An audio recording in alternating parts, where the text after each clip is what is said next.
أهلا بيكم في حكاية في 3 دقايق. يا نور، أنا طول عمري بحاول أرضى أهلها. كنت الكبيرة اللي تشيل هم البيت واللي تساعد في تربية إخواتها. ضحيت بفرص كتير عشانهم وكنت دايما أقول المهم إخواتي يكونوا مبسوطين. بس من وأنا صغيرة المقارنة موقفتش.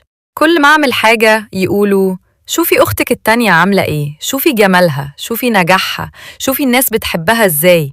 كبرت ولسه نفس المقارنة، هي الأحسن وهي الأجمل، وأنا مهما عملت دايما أقل. يا نور، وجع الغيرة مش في إني مش بحب أختها، أنا بحبها. الوجع إني طول الوقت حسيت إني مش كفاية، إني مش متشافة. عارفة يا أختة، المقارنات دي سم وبتكسر القلوب، وأوقات الأهل ما يقصدوش بس بيجرحوا من غير ما يحسوا.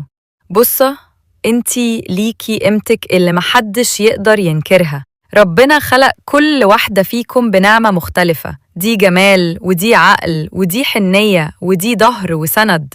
اوعى تخلى نظرة حد تحدد قيمتك، لأن اللي بيحبك صح بيشوفك انتي، مش مقارنة بحد تاني. خلى بريقك يبان وافتكري إنك لو مش متشافة عند ناس ربنا شايفك، وده أكبر تقدير.